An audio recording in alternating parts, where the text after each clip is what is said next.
not catch feelings, make a list of everything that they've done for you financially and see if you need to be catching feelings or not. Okay, get your pen and paper out, and every time they do something for you financially, no free food either, ma'am.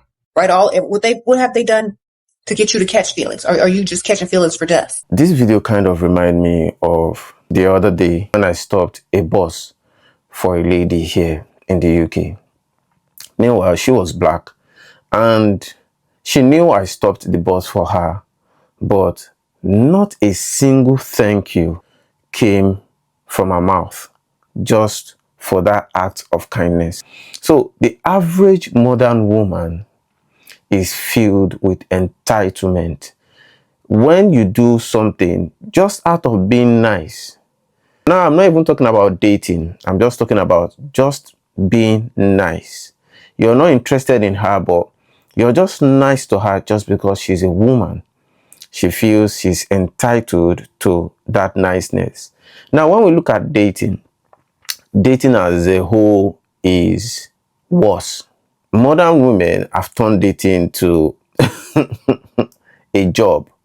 Many of them are lazy, and those of them that are working will tell you they pay their rent, they feed themselves, which of course the average man also does. But they feel that if you are interested in them and you want to take them out, you should be able to work for it.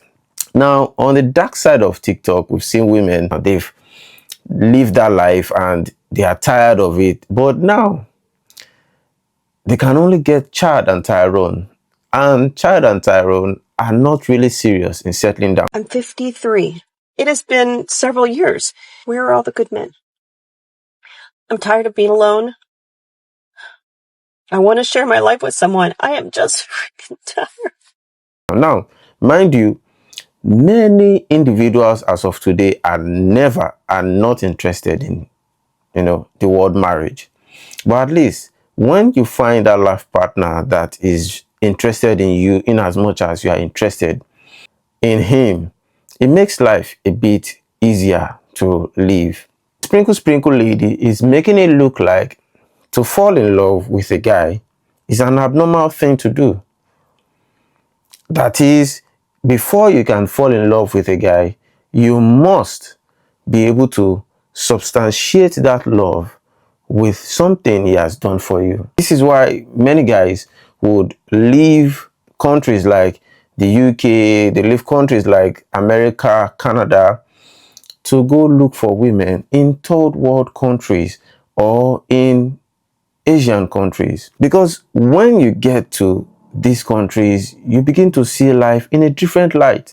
You think Asian women are going to go 50-50 with you on the bill? No, we date traditionally, which means if I invite the girl out, I plan and pay for the date. The catch is the cost of living is often 1/4 the price overseas, so even if we pay for the whole date, we're still paying less than what we would have paid 50-50. And this is a point that I don't think it's talked about enough when it comes to Passport Bros. It's not just dating, it's cost of living, it's rent, it's gym, it's food, it's everything, and it increases the quality of your life. At the end of the day, it's a men's health movement about doing what's best for you. And there's something that amazes me about the women from these countries. They don't have much. They are not living a luxurious life, but yet they are still respectful, courteous.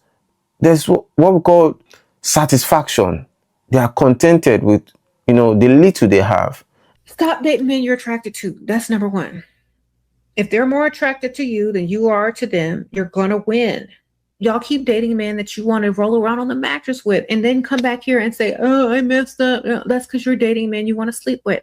Date men you don't want to sleep with. Date men that have to earn you. Date men that you look way better than. Date men that like you times 10. That's how you're going to get your money. That's how you're going to get the long-term investment. That's how you're going to get the house. That's how you're going to get the car. That's how you're going to get everything else. The monetization of love have gotten so worse that even immigrants, when they move from their countries to these developed countries, and they see the quality of women, for example here, the American woman, you that you're striving to make something for yourself, you're starting life again, you're building from scratch. And a lady, just because she has a vagina in between her legs, tells you she's entitled to the money you have hustled from the first of every month to the last day of the month.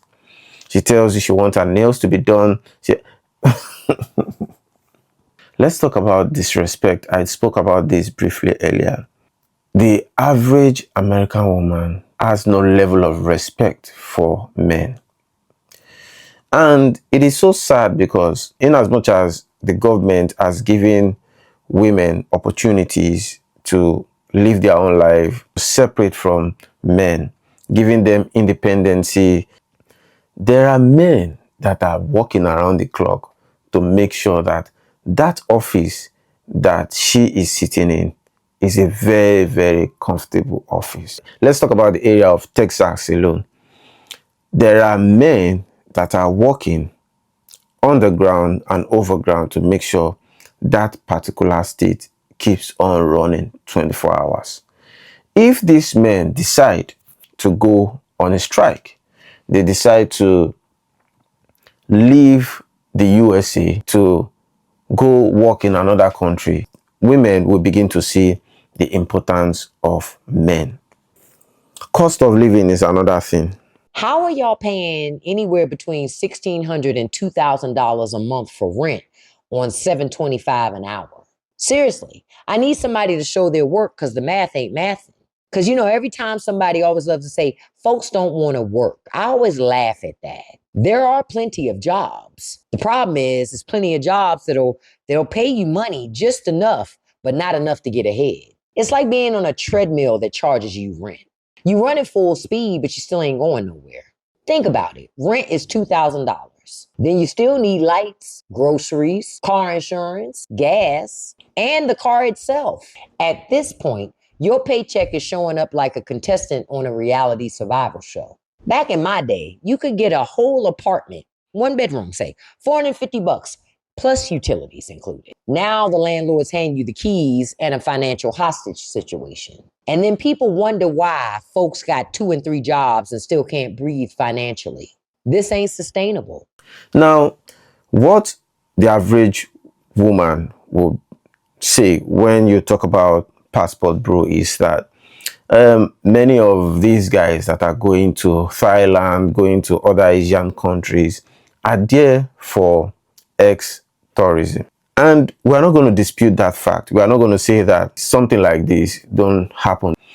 But the average man that leaves the US going on vacation to these countries is not putting that at the topmost of his mind. What he wants to do is to have good fun.